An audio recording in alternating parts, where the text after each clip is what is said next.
Inside a church in White Settlement, a group of people gathered to peacefully worship.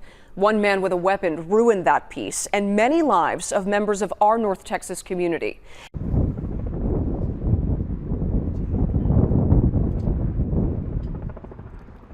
enough, I was going to come visit with my parents in church today, and I was doing I woke up and I had a voicemail from my dad that there had been a shooting, and of course, I called back and texted back and forth.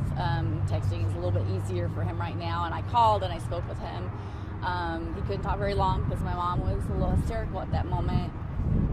And but they are physically okay, and he said that he heard the first shot. He took her down out of her chair, and that the shooter was rushed. I don't know by whom or how many.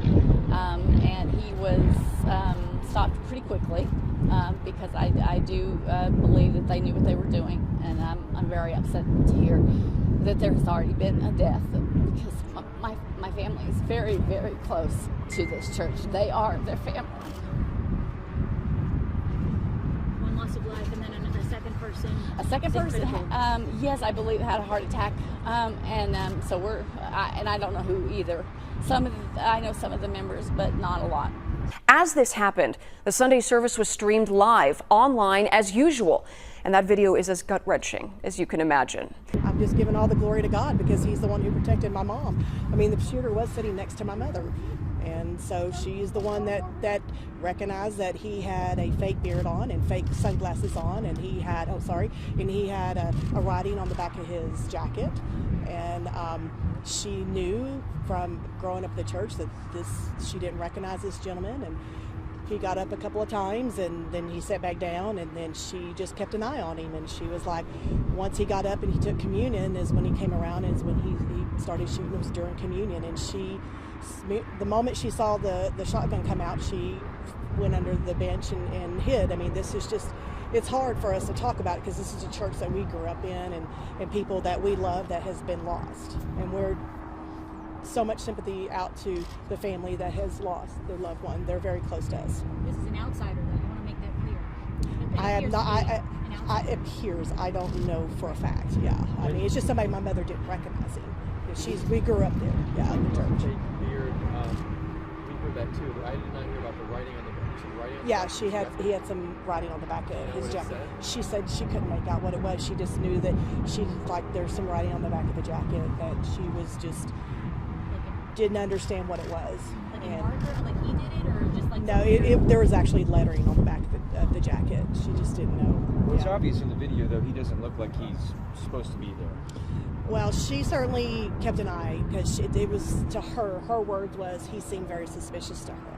We want to be as transparent as possible here and tell you that after a lot of conversation, we decided to show you some of it with the goal of giving you a sense of how things played out inside this worship space. Now, this video is blurred. You will hear 3 gunshots, but will not see the shooting itself or hear the sounds that come after. It is upsetting and difficult to watch. These are our friends and our neighbors, and we want to be respectful to the horror that they lived through and to who we lost. We also know that what this video shows will be central to the investigation into why and how this happened and what went right to keep people safe. On Sunday morning's live stream, the congregation inside West Freeway Church of Christ was passing around communion. At the top of your screen, near the center, you see a man dressed in black who's been sitting in this service stand to take the symbolized body and blood of Christ. He returns to his seat briefly before coming back out of the pew to speak to the man who just gave him communion. We are freezing the video here, just before that suspect pulls out a rifle and fires. We want to warn you, the sound of the gunshots is jarring.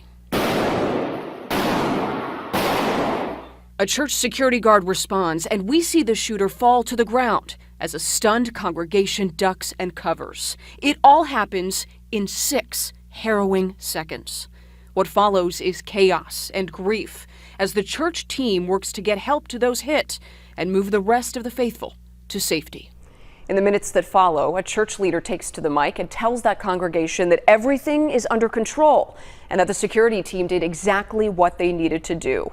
He then methodically evacuates each section of that church into a separate room as first responders enter to help those hurt.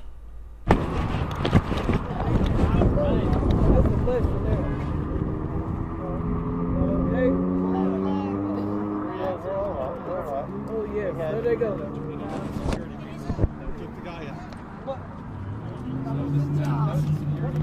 So are y'all, are you free to go? Yeah, we're free to go. Okay, you want to go with me? Yes, please. Okay. That was what was it like in there? Well, it Keep your wasn't feet good. up, Mom. It wasn't How good. thankful are you that the security guard was there? Well, God, you're okay. Thank God you're okay. I think that all congregations should have some people there that can protect against certain incidents. It would be a lot better. Basis, right? Yeah, that's good. And they're wonderful people, and they were there. And before anything got any worse than it could have been, the security guards were there, and just Yeah. and he didn't get anybody at all that he could have gotten. It could have been a lot worse, and he just did wonderful. They just did wonderful.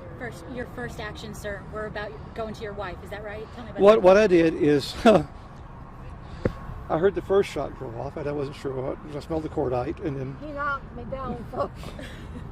put her down the floor, got on top of her, and, Yeah. and that's all I He could do. did. Yeah.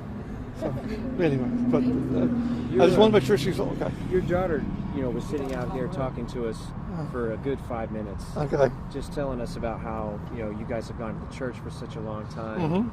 Just tell us, what today was, the Sunday before the new year, before Right. the new decade, new 2020. The sermon was getting to that point. To have this happen, how do you digest that? Well, the only problem is that we have to understand that evil is everywhere, and that no matter preaching or teaching, if evil's going to try to do something horrible, evil's going to do something horrible. And so it is. All you can do is do your best to stop evil from happening to more people. That's all you can do. And you have to go on, and we have to understand that this poor man, I don't know what his mental state was, but my heart goes out to his family because they have to live with this. And we have, I know he took some lives, but we have to remember he's a creature of God also, just like we are. And it was a sad thing that he had to come into that congregation and hurt people, and it's a sad thing that we had to hurt him. But I don't have any hate for this person. We can't have hate for these people. We can't have hate for anybody that does hate for us. We have to go on, we have to live that life of Christ that wants us to teach and preach and be that example of his on earth to every person we can meet. And that's all we can do. We just have to pick up the pieces and go and just take care of who we can, appreciate every moment you have, and love everybody with the love of Christ that you can love. Hit the floor. Miss Diana, yeah. Are you happy that your husband, everybody's okay? You got to see your daughter? Yeah, everything happened very fast? Yes, it did. Yes, it did. And you're happy that a good guy with a gun stopped this? Exactly. We have our service that, Right. there taking care, and they're wonderful. Thank you so much, Mr. My wife has a dramatic I know.